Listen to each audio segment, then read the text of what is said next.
So it's a brand new year. We've got some brand new Callaway drivers to test. In this video, you're going to see my full review of the brand new Rogue ST drivers from Callaway.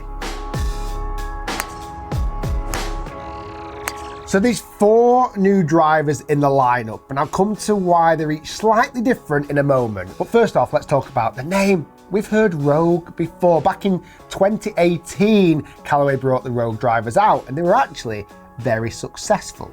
This time round, the Rogue ST meaning speed tuned, is going to be replacing the Maverick driver from 2 years ago. Callaway do this thing where each alternate year they'll bring out a driver with a movable weight, followed by the next year with drivers with no movable weight technology. And we're in the non-movable weight year this time.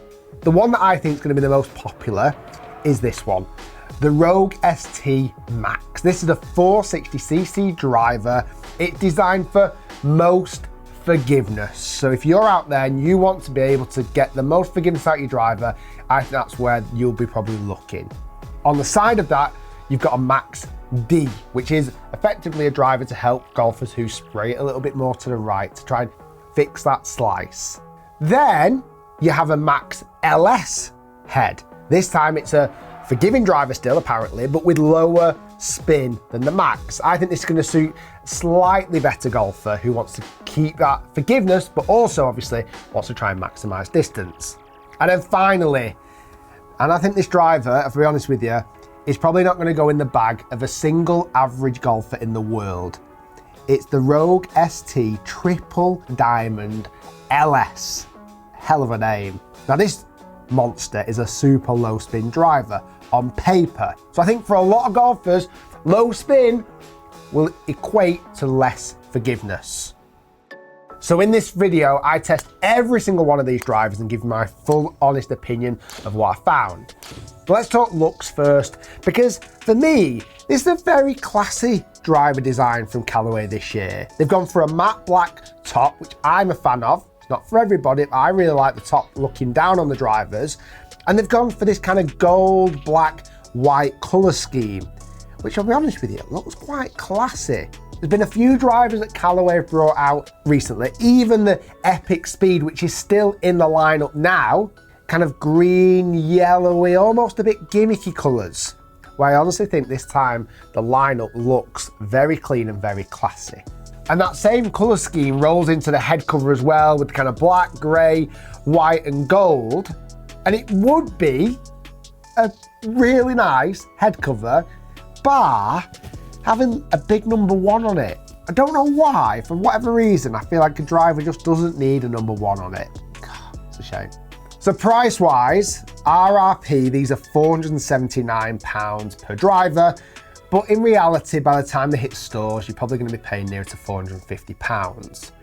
Now let's dive into technology and find out what's different in the Rogue ST. Now Callaway are a big fan of this AI computer they bought a few years ago. Apparently this supercomputer that gives Callaway all the answers to every golfer's dreams. They've used it on the face before by making a more artificial intelligent face for optimizing ball speed across the face. That's continued with these drivers, and apparently it's got even better. But also they've used it this time to figure out how they can make the jailbreak system better. So now this is jailbreak AI speed frame. So this supercomputer has said that the jailbreak technology needs to change a little bit, get a little bit thinner. And for you guys as a golfer, what you need to know is that apparently it helps keep the relationship between the top of the head and the bottom of the head of the driver more stable. So again, you get more ball speed across the face on good hits and on those miss hits. They've moved the weight further back, and that's why you see this big gold kind of weighting system here at the back. That's to optimize forgiveness, the correct spin rate, and again, to make it a much more forgiving driver. Things that Callaway have also included, which aren't new, so you can change the loft sleeve, you can go up and down in lofts, and you can also dial it a little bit to fine tune it if you want it a little bit more upright, for example, to stop it going more to the right. But all in all, I'll be honest with you, not massive changes this year by Callaway. They're very subtle tweaks to what they believe is already great technology out there in their drivers. But does that translate into better performance? Well, that's what I wanted to find out. So I went out on the golf course and I took out the Max LS, and the Triple Diamond LS.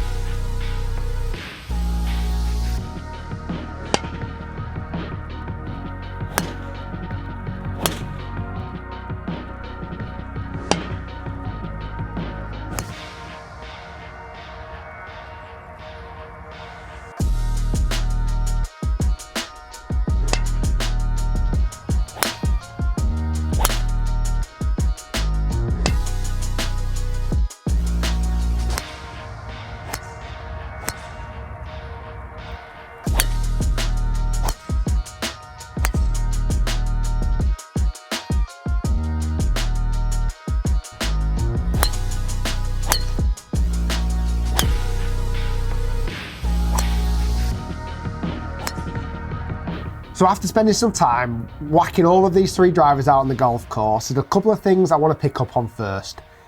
Looks of the driver behind the golf ball is right up my street.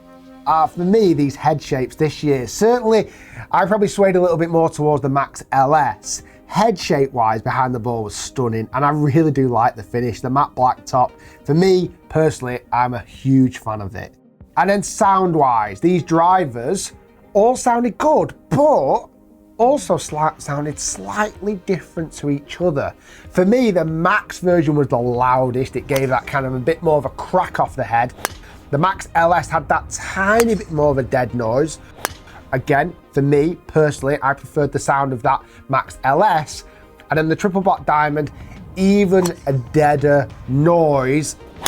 Possibly not as a bigger fan of that. Now, when I say dead, it's not coming off as if it's super loud off the face. It's a bit more of a crack. And I guess that's down to the way they've moved the weights or the carbon they've used, etc., can just change the audio a tiny bit.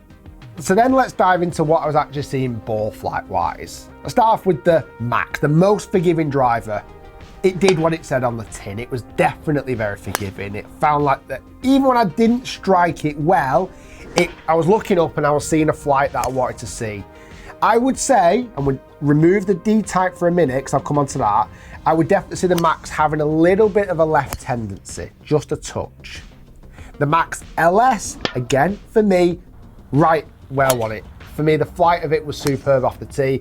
I found that I hit it very straight. I found that it was still very forgiving, not maybe as much as the Max, but forgiving.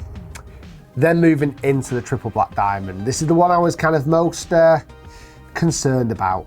Because of its low spin characters, it was a monster. I definitely hit a couple of big drives with the Triple Black, but then again, I also hit a few offline. I feel like that is a driver that again is very much suited to the best players who can hit the middle of the face on a consistent basis, who will be able to optimize that driver. But all in all, happy with the flight, happy with the sound, happy with the looks. So then, we needed to get some data. So I actually went to Tour X, set up my GC quad and hit shots with all four of the drivers. And this is what I found. I'm gonna start off with the D-type first. This is the one that supposedly helps you hit it less to the right. Now, when I was just trying to swing it normally, yes, I definitely saw more of a left tendency. The way that the weight has been pushed into the heel, I was finding that the toe felt very fast, therefore shutting down the face, therefore going a bit more left. But I must admit, I also messed about with hitting some slice golf swings. Could I still slice it? Yeah, of course I could. It's not a miracle worker. It plays a small part in changing the ball flight, but not loads. Now, I didn't collect any hard data with the D-type driver, just because for me it doesn't suit my swing, so it'd be kind of pointless, irrelevant. But I did collect data with these three. I'm gonna start off with the Max first. The Max, as I mentioned, out on the golf course gave me a lot of forgiveness. And again, when I was hitting it in the simulator, I saw that again. Even on really bad strikes coming low off the head, I found that time and time again, this Max driver performed the numbers that I like to see. It was good, I was really impressed with that. Now, distance-wise, it wasn't the longest in the test, and I'd expect that as well, just because of the head shape, etc. It was spinning a little bit higher than what I'd normally see. but I was carrying that 276 yards with 2,200 spin and a little bit low on the ball speed, only 156 miles per hour ball speed. Good, but not perfect for me. But I must admit, I would recommend that to a lot of high handicappers who want forgiveness. Then moving into the Max LS, the one that I've all the way through this testing, loved the look of the most, liked the sound of the most, and loved the performance out on the golf course. Did it match up for me on performance? Well, yes, it did. It did. I was carrying this one 280 yards of carry. It was spinning just around 2,000 RPM spin. But again, the ball speed wasn't crazy fast. I was getting about 155 miles per hour of ball speed with this. Then moving into the Triple Diamond LS. Now this one, as I saw on the golf course, I definitely hit a couple of drivers. I stood there and went, wow, that looks like it's gone a long way. That is a low spin monster. Did I see that in the simulator? Well, yes, I did. Again, I saw low spin, about 2,000 RPM, but as I mentioned earlier on, anything that was hit off-centered definitely lost me performance. So on average, I was carrying that driver 277 yards, hit a couple of really long ones, mixed in with some missed strikes, which definitely brought that average down. For me, the Max LS is the one that I would put in the bag, the one that suited me the best. So to give my conclusion of this new Callaway lineup, they're nice drivers. They are. They've done what I'd expect them to do. But as I've said for a number of years now, if you've got a Callaway driver for maybe the last 3 to 5 years, you're probably not going to see a great deal of difference between those and this lineup. But if you want a brand new driver and you want a Callaway, you're not going to go far wrong with these either. Guys, thanks for watching. Stay tuned, lots more to come, and we'll see you next time.